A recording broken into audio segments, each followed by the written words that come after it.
எல்லோருக்கும் வணக்கம். இன்று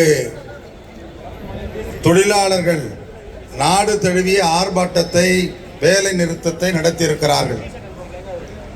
ஆங்கிலேயன் காலத்திலிருந்து பெறப்பட்ட தொழிலாளர்களுக்கு ஆதரவான சட்டங்களை குப்பை தொட்டியில் தூக்கி போட்டு முதலாளிகளுக்கு ஆதரவாக சட்டம் இயற்றியதை கண்டித்து பொதுவேலை நிறுத்தம் நடந்து முடிந்திருக்கிறது. அதைத் தொடர்ந்து இப்பொழுது நாம் ஒன்றிய அரசை கண்டித்து ஆர்ப்பாட்டம் நடத்துகிறோம். ஏன் தமிழ்நாட்டில் செலுத்தக்கூடிய வரிகளை எல்லாம் ஜிஎஸ்டி என்கிற பெயரில் இங்கிருந்து சுரண்டி எடுத்துக்கொண்டு போய் உத்தரப்பிரதேசத்திற்கு 2,65,000 கோடியை வழங்கிவிட்டு நமக்கு 60,000 கோடி கொடுக்கிறார் மோடி. நம்ம ஓட்டு பணம், நாம ₹1 கட்டினா 28 பைசா கொடுக்கறாங்க. இந்த லட்சணத்துல தான் கல்விக்கு கொடுக்க வேண்டிய பணத்தை மறுக்கிறார்கள்.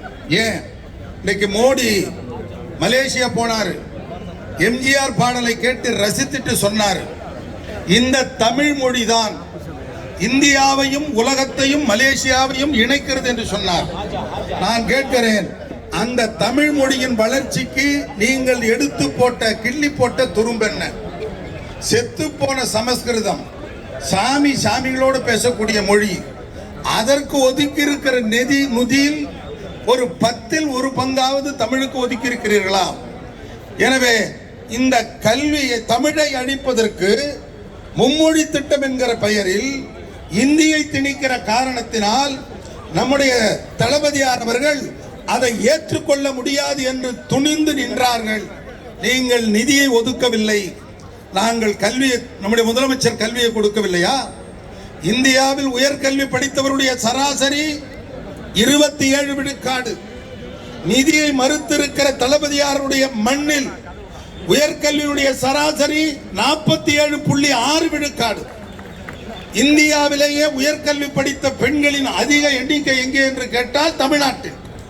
நீங்கள் கல்விக்கு கொடுக்கவில்லை, ஆனால் கல்வியை வாரி வழங்கியவர் நம்முடைய முதலமைச்சர் அவர்கள்.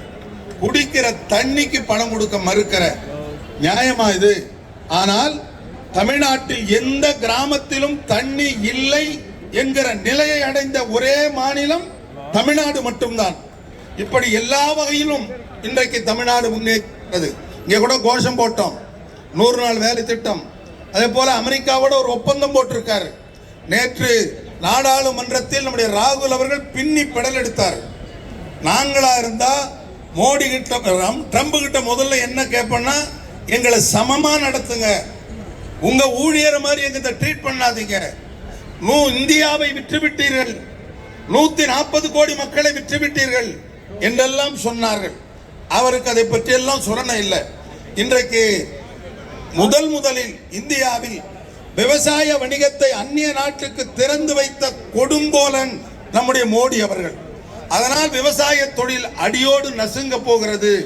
இவற்றையெல்லாம் இன்றைக்கு கண்டித்துதான் நம்முடைய தளபதியார் அவர்கள் ஆணைக்கு இணங்க இந்த கண்டன ஆர்ப்பாட்டம் நடந்து கொண்டிருக்கிறது என்பதை தெரிவித்து, இன்றைய நாளில் நாம் எடுத்துக்கொள்ள வேண்டிய ஒரு முக்கிய முடிவு, திராவிட மாடல் ஆட்சி என்பது அடுத்து தொடர்ந்தால்தான் நம்முடைய முதல்வர் கூறியதை போன்று 5 ஆண்டு கால ஆட்சி அடுத்த 50 ஆண்டு கால நடைமுறைக்கான ப்ளூ பிரிண்டாக அமையும். அதற்கான உறுதியை ஏற்க வேண்டுகிறேன். நன்றி, வணக்கம். நன்றி. அடுத்ததாக